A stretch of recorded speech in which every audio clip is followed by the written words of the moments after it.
The Tom Woods Show, episode 855. Prepare to set fire to the index card of allowable opinion. Your daily dose of liberty education starts here. The Tom Woods Show. If your homeschool program is making you crazy and running you ragged, don't wait till next term to fix it. Check out the self-taught Ron Paul curriculum right now. Plus, get $160 worth of free bonuses when you join through my link, ronpaulhomeschool.com. Hey everybody, Tom Woods here. I said on an episode not that long ago that it was my opinion that libertarian students in college classrooms should basically bite their tongues. And not because I'm a coward. For heaven's sake, I'm obviously not a coward. But rather that I think you're fighting the battle on the wrong terrain. The professor dominates that room. And I think also people get annoyed when there's that know-it-all kid in the back and you're holding me up from getting to lunch. They're not saying to themselves, I wonder what my fellow student has to say about some important subject.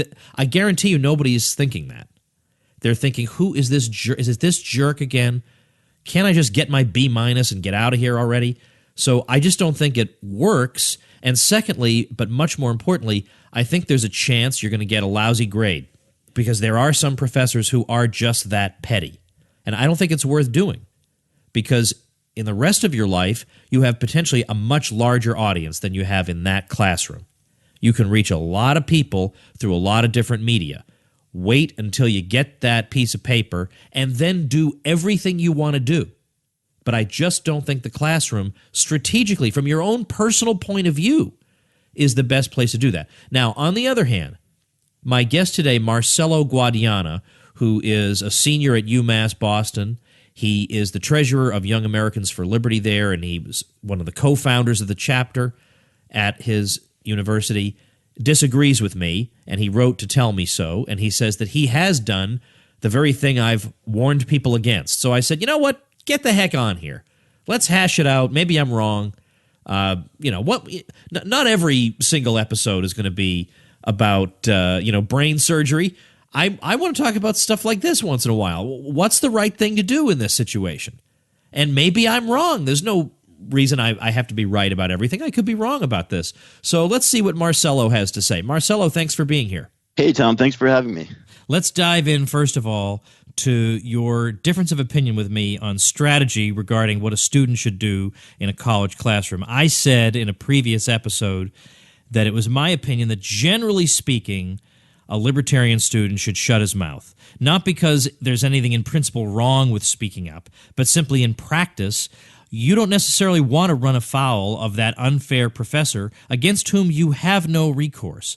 My argument is you should keep your eye on the ball. When you graduate, there are millions, if not billions of people you'll have a chance to educate. Right now, you just got to get that piece of paper and get out of there. Why am I wrong?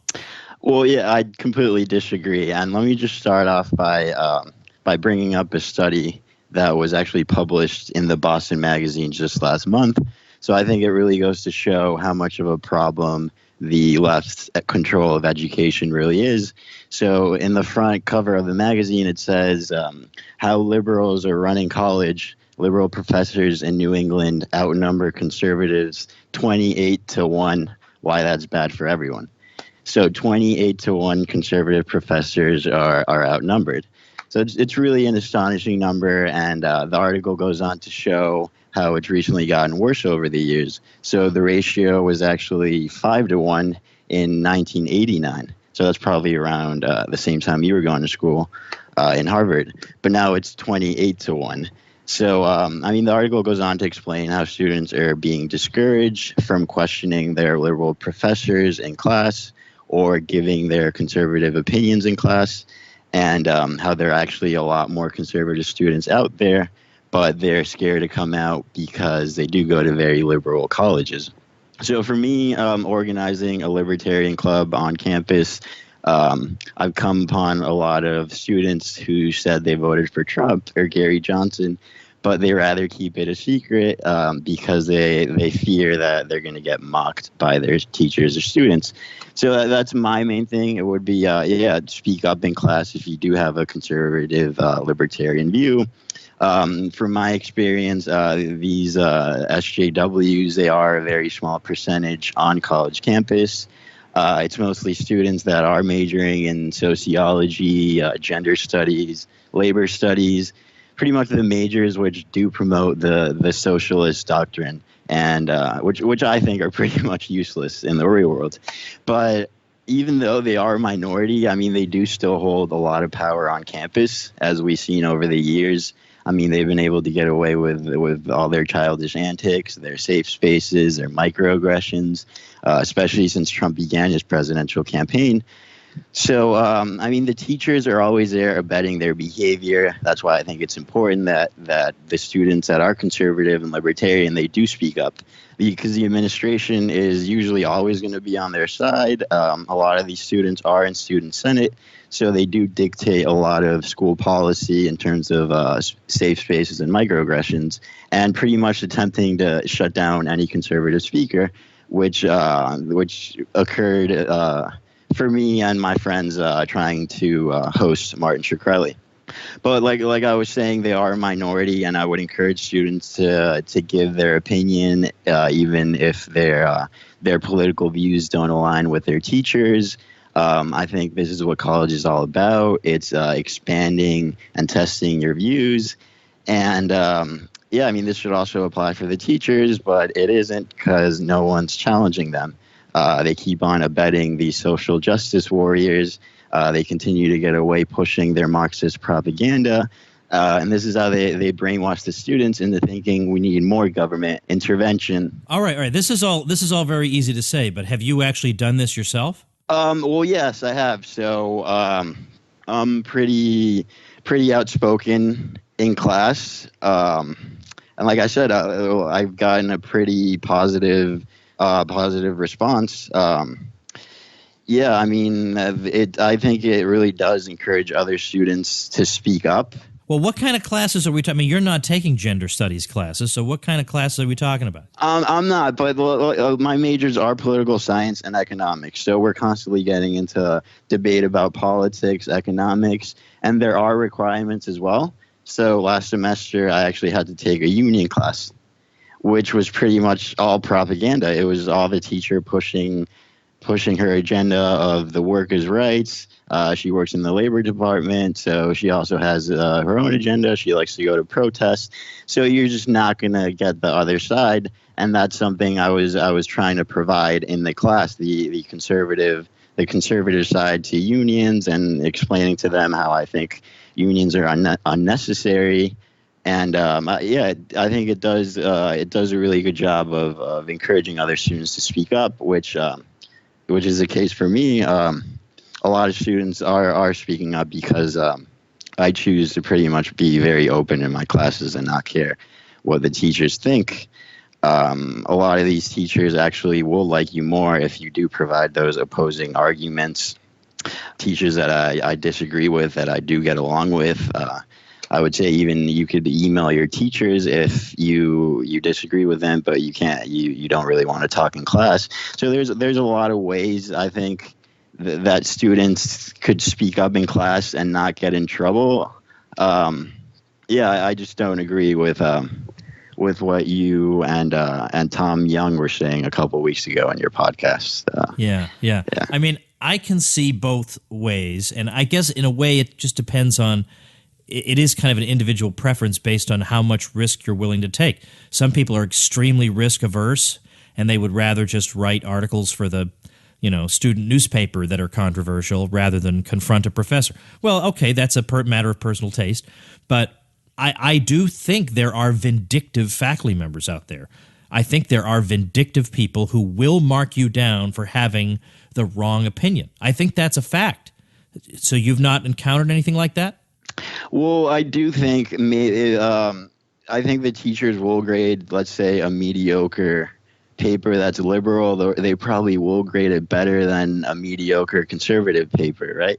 But I still think if you do produce an A work paper, I don't think, and it's conservative, I don't think they're going to give you a B. I think they're going to have to they're going to have to give you what the paper's really worth. And if you do put in the work, then you do deserve an A. And if she gives you a lower grade, I think you should definitely just go to the administration and complain, or email her, or talk to other students in class. And yeah, I mean, the students are usually on your side. So that's what I would say. All right, so tell me about the sorts of things you're doing on campus. I used to be you when I was your age, and I was causing problems on campus too. I generally wasn't challenging my professors because of my strategic disagreement I have with you, but I was doing a lot of other things, and I suspect you are too. So tell us what you're doing. Well, yeah, I mean, me and my friends got together pretty much last semester, and we decided to organize this club, this Libertarian Club, the Young Americans for Liberty. And what we do, we're out there once a week. We're out there tabling. I have a really cool poster. I give out copies of the Constitution. And I always start off with the non-aggression principle. And for the most part, all students actually agree and they want to learn more. I actually made this really cool poster with pictures which explains the tenets of the non-aggression principle in a very easy way of understanding it. I also have pictures on the posters of Lenin's bread famine and the cannibalism during Soviet Russia, just to show students the dangers of socialism. And like I said, most students stop and listen after a couple of minutes of listening. They agree with the whole concept of voluntarism, and they want to learn more. And I've noticed the only people that try to argue with me are usually strict Marxists that don't really know what Marx stood for. They don't really know that he advocated for state power, and a lot of them simply don't know how to respond to libertarianism. But I've gotten a pretty positive response, just being out there tabling, giving out copies of the Constitution, and just creating political debate around campus with students that wouldn't otherwise talk to their friends or talk about politics. So, yeah, I think that students are pretty receptive to me just out there tabling. All right, so you do that, but you also tell me about this guest you recently invited. Has that already happened, and who was it, and what was the response? Yeah, so one thing I think students should also do is try to invite speakers to their school, even if they're like controversial speakers. I think it still creates a lot of political debate around campus. So what we did, we brought Martin Shkreli. He is quote unquote one of the most hated men in America. So this is how the media paints him as. So right away when we announced it, we got a lot of backlash from Student Senate. So the administration was actually pretty welcoming of Martin. So was the campus PD. But the only trouble we had was with Student Senate. Well, back up for a minute. You got to tell people who this guy is and why anybody would care about him to be upset about it. Yeah, so what he did, he's an entrepreneur. He works in the pharmaceutical business. And in 2015, he pretty much raised the price of Daraprim. So he bought the patent to it in 2015 and raised it by 5,000%. But what all these kids don't know is they don't want to do their own research. So this is the only thing they hear about him. They think he's actually killed people in Africa, but they don't know the drug is from 1940s, so he's raising it in order to improve it. 2/3 of the money actually goes to research, and only a few thousand people use it in the U.S. So this is what the media doesn't tell you, and this is what these kids don't want to research. So we brought Martin to our school. It actually went really well. Even though there was a lot of protest, for the most part, everyone was pretty receptive to his message and what he was trying to explain about the pharmaceutical business. Because a lot of kids came in there expecting to pretty much trash him, and they were just stunned by the fact that they were obviously wrong. There were only a few students who actually embarrassed themselves at the end by rudely asking questions, which he answered for everyone else, and which took him more than an hour to answer. So he talked about the pharmaceutical businesses a lot and how he's not this villain as the media portrays him as. So he was actually born in Brooklyn in a working class community.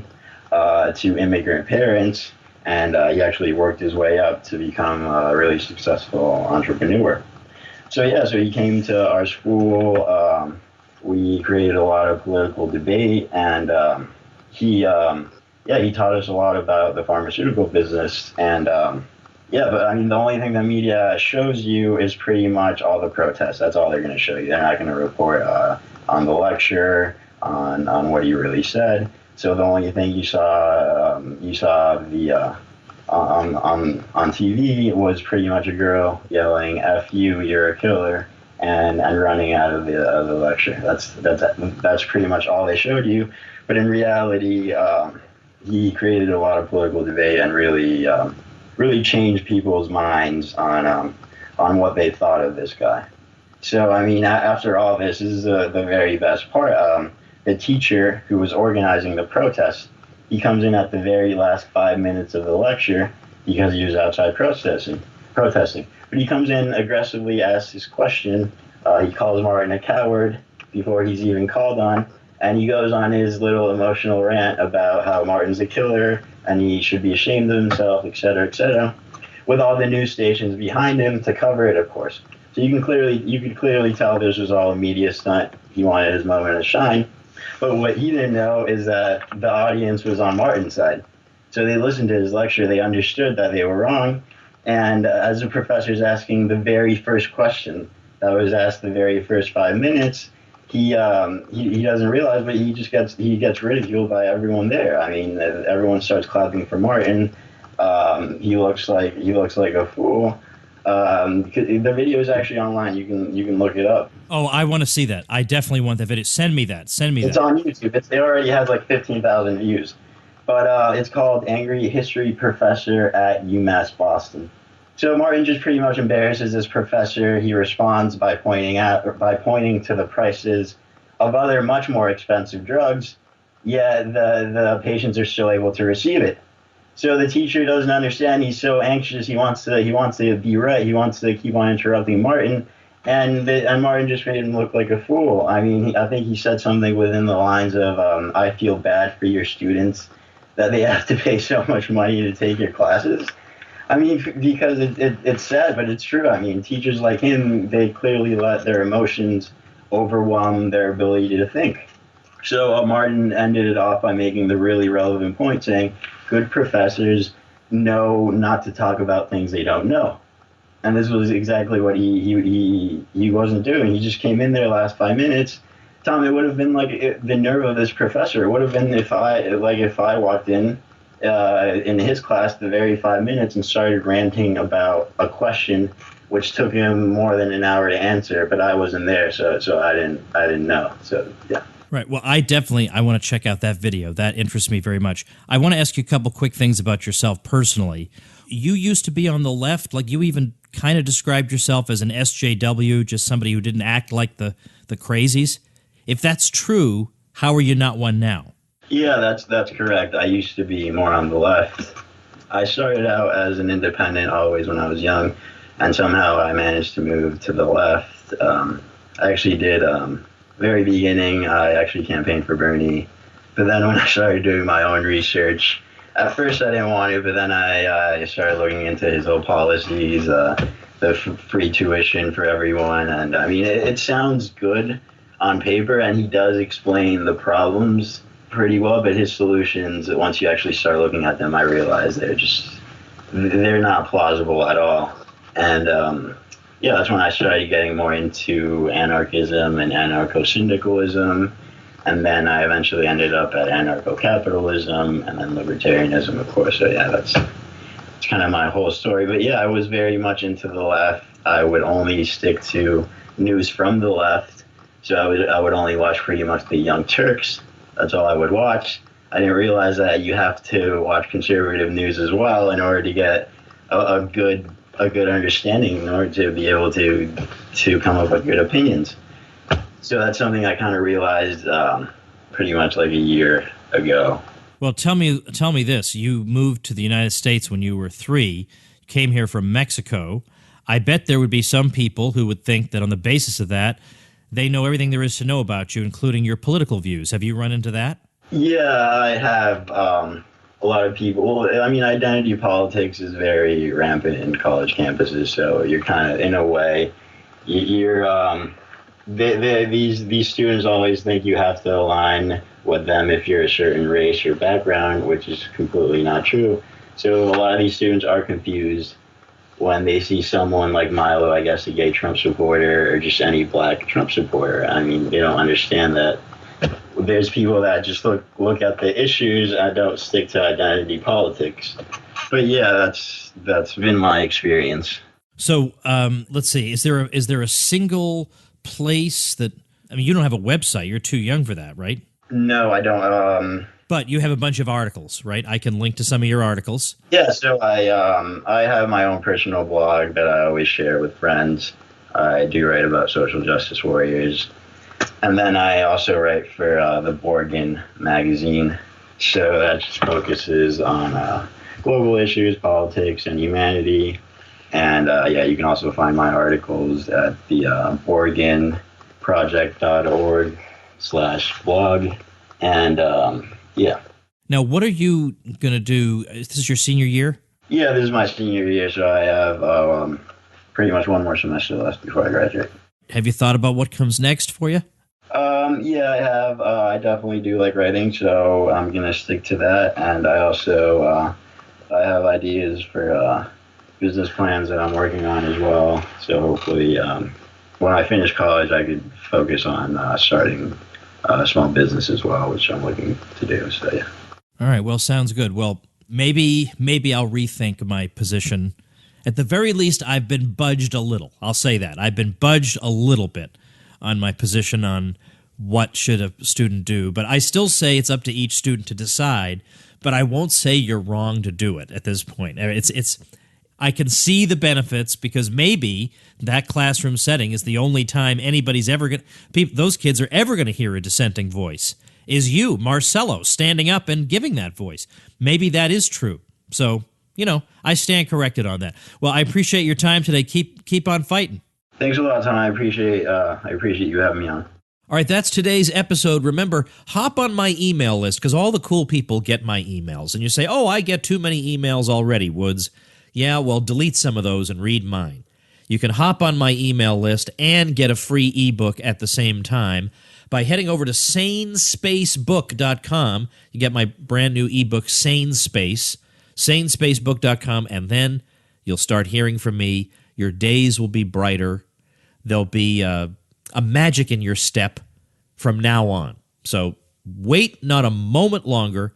Head over to sanespacebook.com, and I will see you tomorrow. Become a smarter libertarian in just 30 minutes a day. Visit TomWoods.com to subscribe to the show for free, and we'll see you next time.